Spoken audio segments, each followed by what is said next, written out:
Greetings and welcome to the 7th episode of PHS Physics SOS. Today I'm going to be going over the second worksheet for Chapter 3, which also covers projectile motion. Starting with the first problem. The first problem reads, objects thrown or launched into the air with an initial velocity and subject to gravitational acceleration are called, and it's just a one-word answer, projectiles. Number 2 says, diagram the path of a projectile with an initial velocity but no initial with an initial horizontal velocity but no initial vertical velocity. Indicate with vector arrows on the path of the projectile the relative sizes of the velocity vectors in each axis. Okay, it's a bit of a wordy problem, but what this means is that it wants you to draw a series of vectors representing the motion of a projectile that's undergoing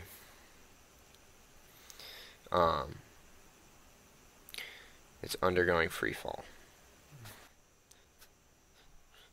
Okay, so I'm doing it on graph paper so you can see it pretty easily, but it's going to look about like this. So something you need to be careful of when you're doing this is I guess what you would be looking for, what Cobb would be looking for if this were on a quiz, is that the vertical components, it has to have a vertical component because it says in the problem projectile with an initial horizontal velocity. So it does have a Vx initial equals some constant. But since it's horizontal velocity, that's going to have to stay equal length the whole time. So these vectors have to be the same length the whole time. And then these vectors, the vertical vectors, have to be increasing in size. And see, the first one here is 0. And then it increases. Yep, so that's the answer to that one. The next question is question 3, which reads, diagram the path of a projectile with an initial velocity at an angle. Indicate with vector arrows on the path of the projectile the relative sizes, yada yada yada. Same thing as question 2, except this time instead of getting shot straight out with just a horizontal velocity, it's getting shot out at an angle. So it has an initial vertical and an initial horizontal. So I'm going to start out with, say,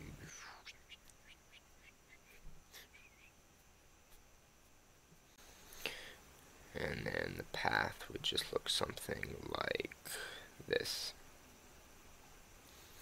So again, with the last, similar to the last problem, the horizontal velocity vectors, these ones, your Vx's, need to be the same length because it's horizontal velocity, so it's constant. And then the vertical velocity vectors, the y velocity, needs to start big and get smaller and smaller, and then flip the other direction, start small, and then get bigger and bigger. And you should get a nice looking parabola if you do it correctly. The next question is question 4. And it asks, it says, list the equations appropriate to use to determine the horizontal behavior of projectile. So, you're going to have a delta x, you're going to have a Vx, and you're going to have an acceleration. Since it's horizontal, your acceleration is 0. Since it has a 0 acceleration, your velocity is going to be a constant, and your delta x is just going to be Vt.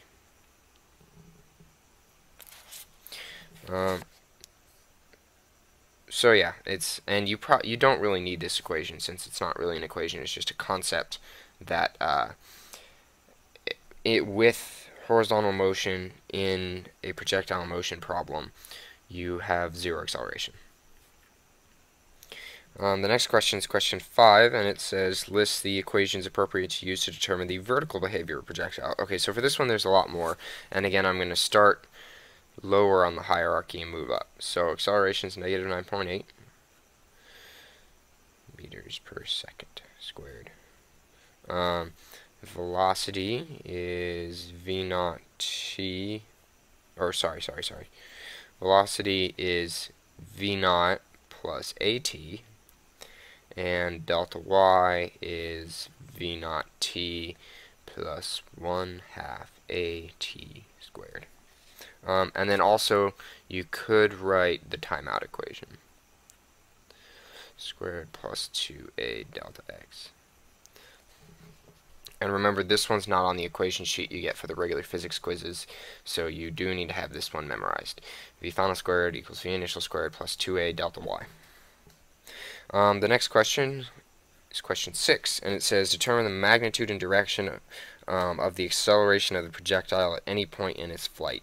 And again, this is just another conceptual question. The answer is negative 9.8. Oh, sorry. It says the magnitude and direction. So the magnitude is going to be 9.8 meters per second squared, and the direction is going to be down, which you could also express by just saying negative 9.8 meters per second squared. But to really emphasize the fact that you do have a magnitude and a direction, you can separate it into, actually write the word down.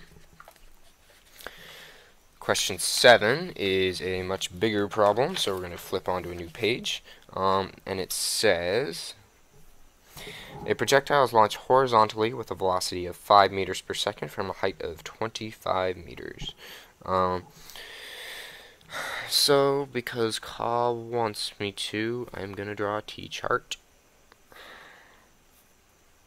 Even though really you just need to write down all your variables. Delta x, Vx, V initial, V final, delta y, and then time, though that could go on either side, and acceleration. So we know acceleration is negative 9.8. Alright, so projectile is launched horizontally with a velocity of 5 meters per second, so that's horizontal, which means it's an x velocity, from a height of 25 meters, so delta y. And for now I'm just going to write 25, but bear in mind that for the most part you're going to end up using negative 25, because since something's falling, it's starting high and ending low. So the delta, the change in position, is a negative number.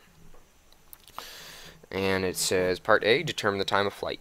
So to determine the time of flight, we're going to use delta y equals v naught t plus 1/2 at squared, because it has t in it.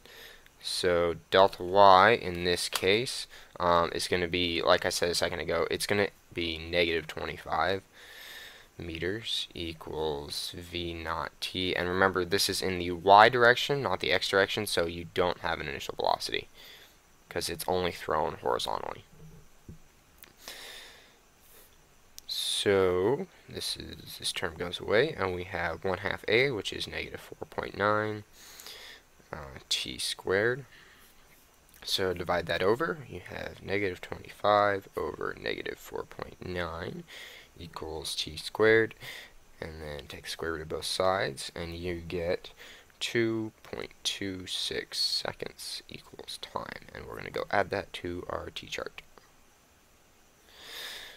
So part B asks the maximum horizontal range. So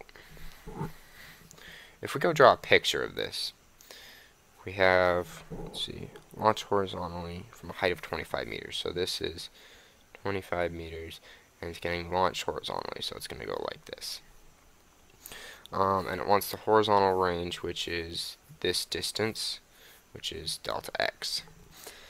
So delta x equals, and since it's just horizontal motion, there's no acceleration, so it's just vt. And something to note, delta y is v naught t plus 1/2 at squared, and delta x is just vt, but you could also call it v naught t.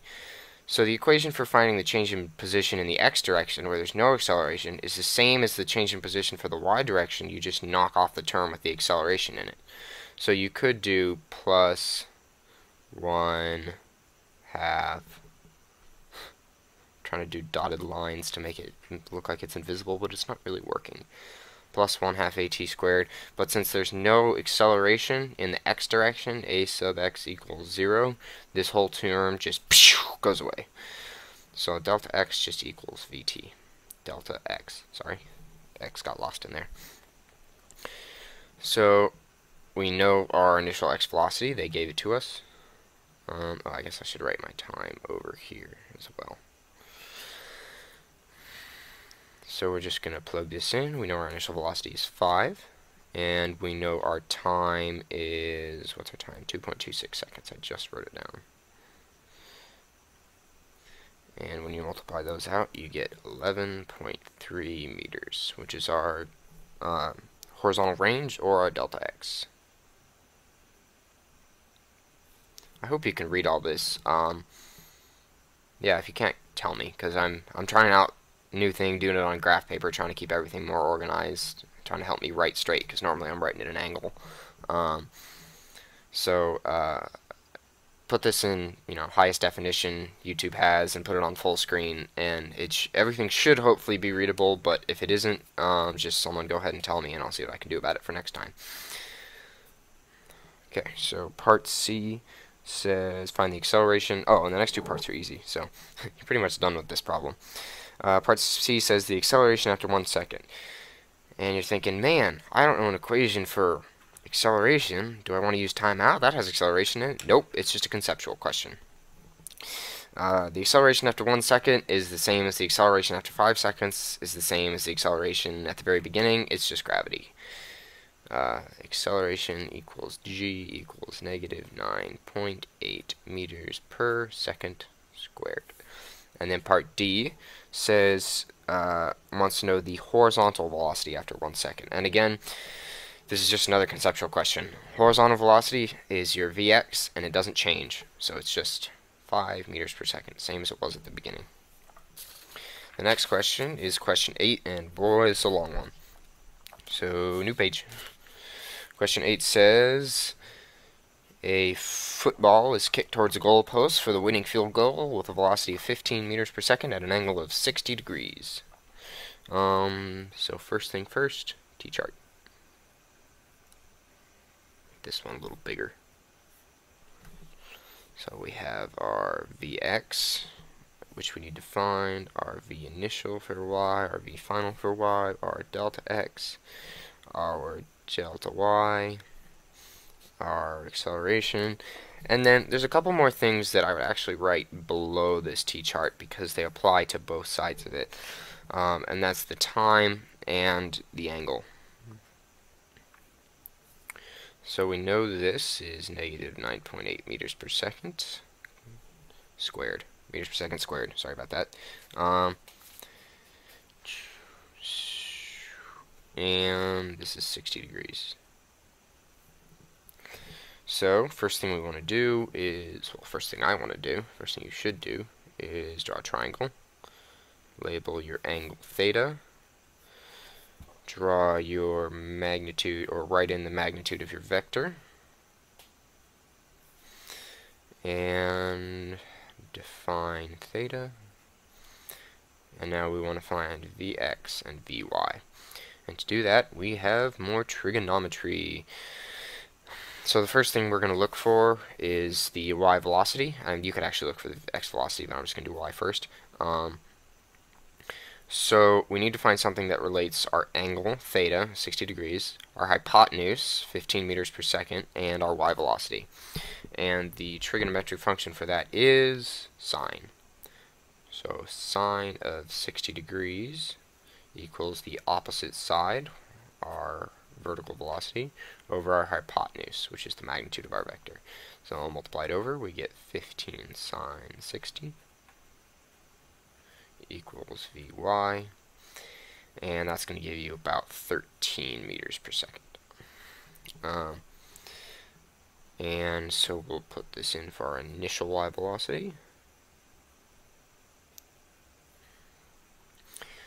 And then what do we want to find? We want to find our x velocity. So then we need to figure out what trigonometric identity relates the angle, its adjacent side, and the hypotenuse, and that's going to be cosine. So the cosine of 60 degrees is going to equal the adjacent side over the hypotenuse, multiply it over. 15 cosine 60 is going to be our x velocity, which is going to be 7.5 meters per second, exactly. 7.5.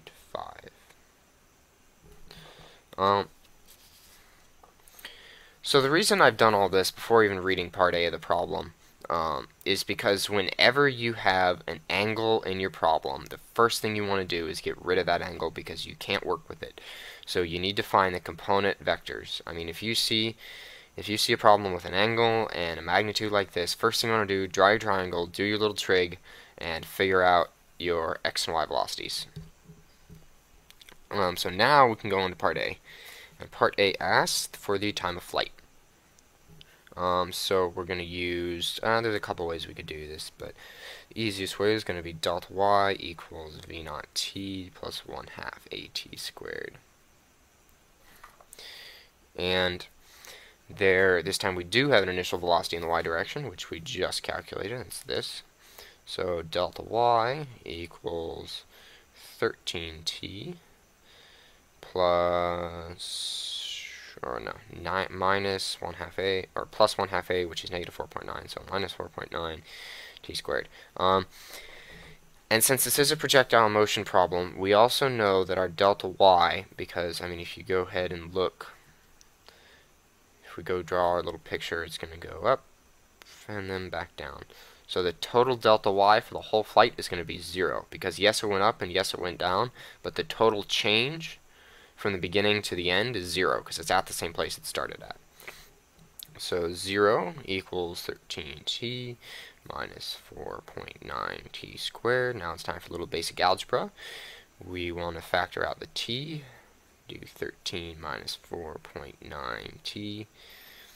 Separate these equations because we have 0 on this side, so we can do this. You cannot do what I'm about to do unless you have 0 on one side, so don't try it.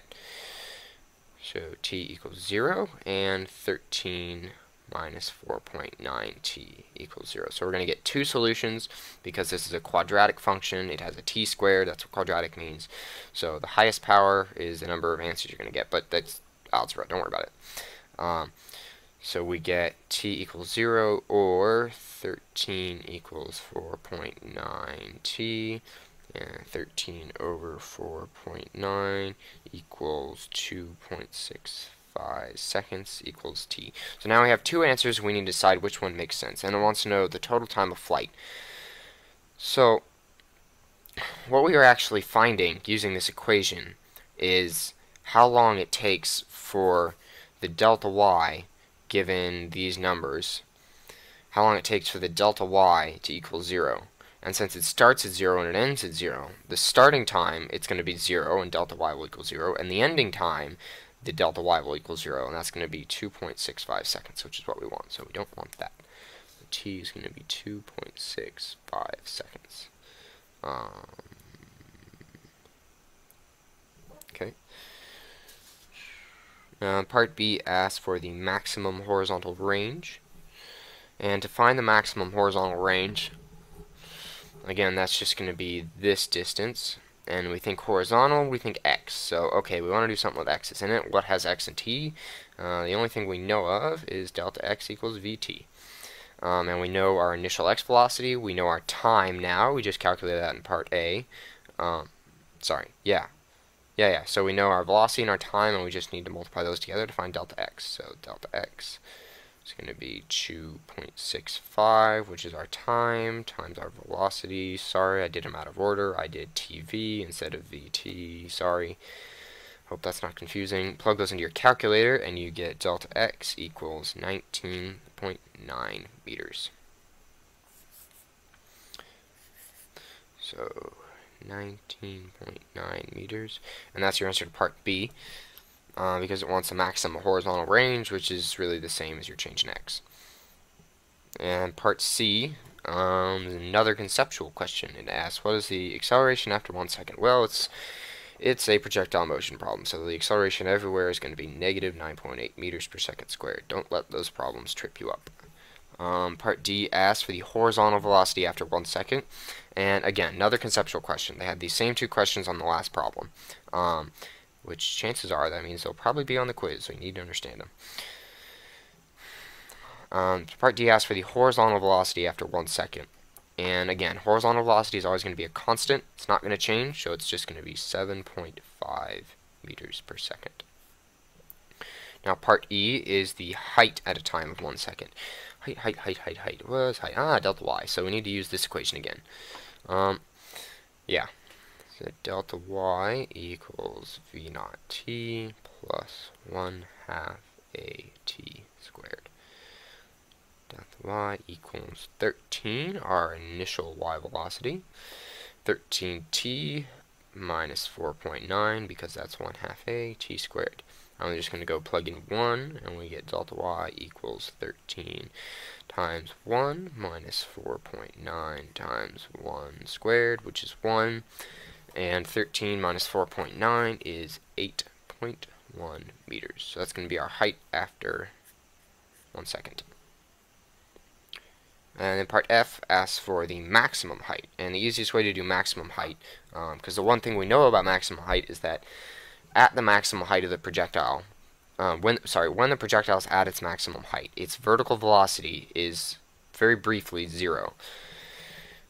So the easiest way to figure it out is to use something where we can have the vertical velocity equal 0, and the best way to do that is going to be the timeout equation, because we have an initial and a final velocity in that equation. So v final squared equals v initial squared plus 2a delta y. So, that's getting to where you can't see it.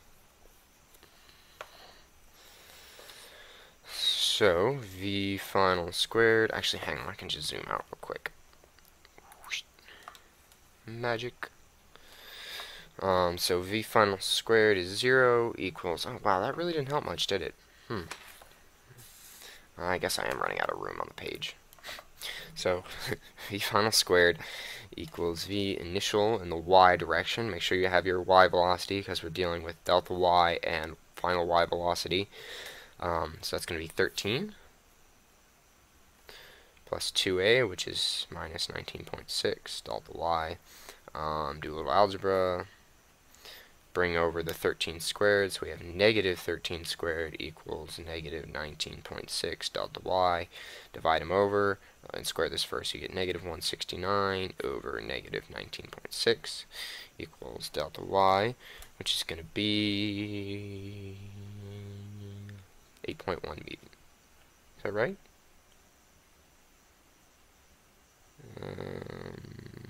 Nope, I'm looking at the wrong answer on my page. Sorry, it's 8.62 meters. That is your delta, that is your maximum height, so that's this up here. Oh, sorry, can't see that. Running out of paper, real estate. It's this up here. And finally, part G. Okay, I'm actually going to flip to a new page for part G, because I should have done that on the last part, because I'm running out of space, but part G is kind of tough. So part G asks, if the goalpost is 16 meters away horizontally and 2 meters tall, does the football make it? Okay.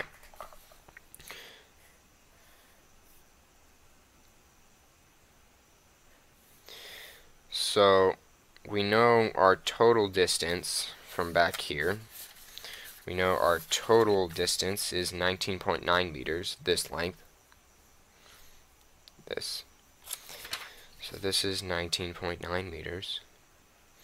And it wants to know if at 16 meters, so around here-ish, if there's a goalpost and it's 2 meters off the ground, that's 2 meters off the ground, is this going to be above it or below it? And right now, the way I have it drawn, it's above it, but we have to do the math to figure out if that's actually what happened. Okay, so the way we need to figure out if it's above it or below it is we need to find the height at 16 meters out. So in other words, we need to find a delta y. We need to find our delta y at this point, our height.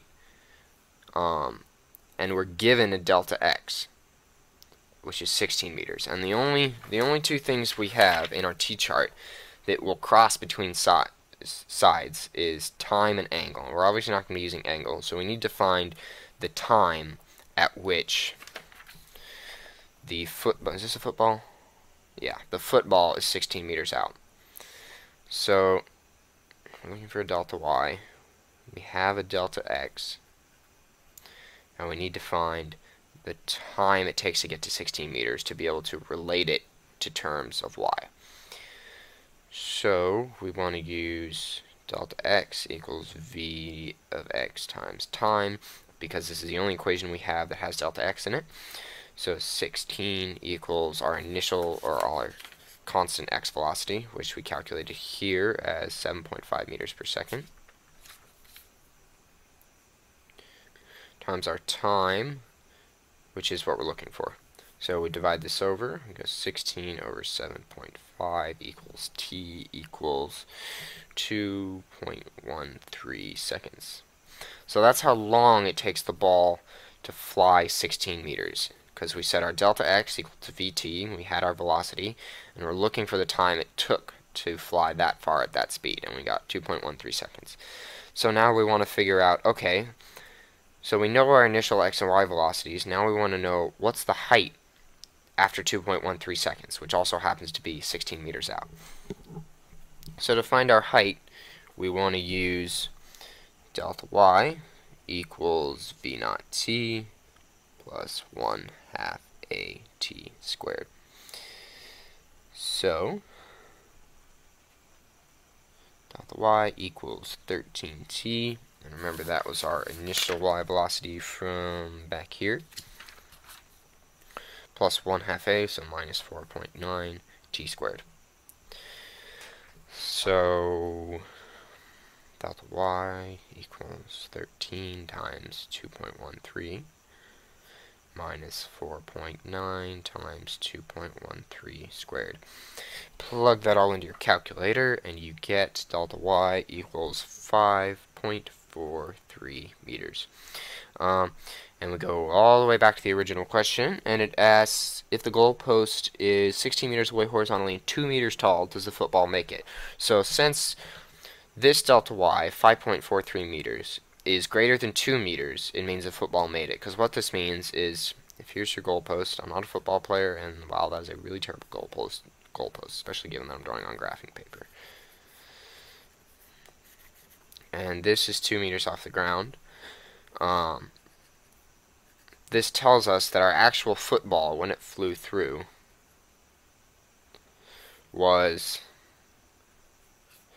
5.43 meters off the ground. So it had another 3.43 meters of clearance. So the answer is yes, it did make it.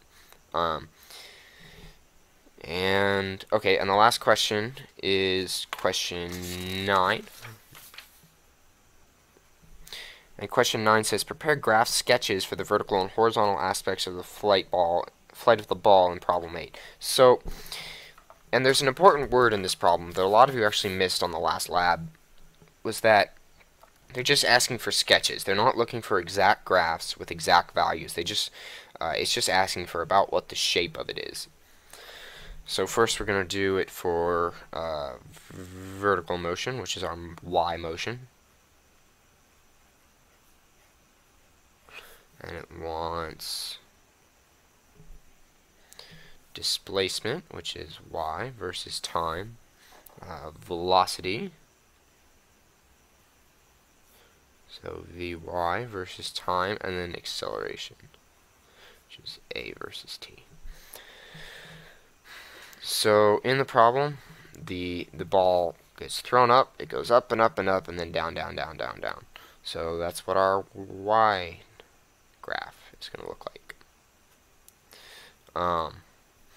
And don't make it go, don't put an arrow on it, don't make it go down here like this, because that means it went below the ground. The y got negative, y got less than 0, which didn't happen. It hit the ground and stopped. So just stop your graph right there, draw a dot or something. Some of you missed points on your lab for that as well. Don't worry, I didn't grade them. So the next, now it wants the y velocity. So if we look here, our velocity is pretty positive. And then if we look here, our velocity is pretty flat, so that's about 0. And then if we look here, the velocity is really negative. So up here it's positive, in the middle it's 0, and at the end it's negative. So we have a graph that looks like that. And again, don't draw arrows at the end of these. These aren't infinite graphs, these are finite graphs. They're over a limited period of time. And the acceleration, of course, is just acceleration due to gravity, which is negative 9.8 meters per second squared. And then, okay, so now we want to do our horizontal velocity. Or sorry, our horizontal graphs, which is our x graphs. So as far as the x direction is concerned, well, actually we're going to start off with velocity. Well, no. We'll start off with displacement. So with horizontal displacement, we know we're always going to have a constant velocity. I lied, we're going to start off with velocity. We know we're always going to have a constant velocity, and since velocity is equivalent to the slope of the position graph, that just means our slope is going to be constant, so it's just a straight vertical line. Or no, a straight angled line. Oh, sorry, I drew an arrow. I should not have drawn an arrow. Well, it's a big ending dot now. And our acceleration, of course, is 0, because by definition, in projectile motion problems, your horizontal velocity is 0. Thank you for watching this episode of PHS Physics SOS. I hope you found this explanation of the worksheet useful. If you have any other questions, comments, concerns, leave them in the YouTube comments below or in the Facebook group, to which there is a link to in the description. And you can just post in the group, or find me on the group and message me personally, and I'll get back to you, and I can help you on Skype if you're still having issues, or just explain it through chat. And good luck on the quiz on Wednesday or Thursday, depending on what class you are. Thanks for watching.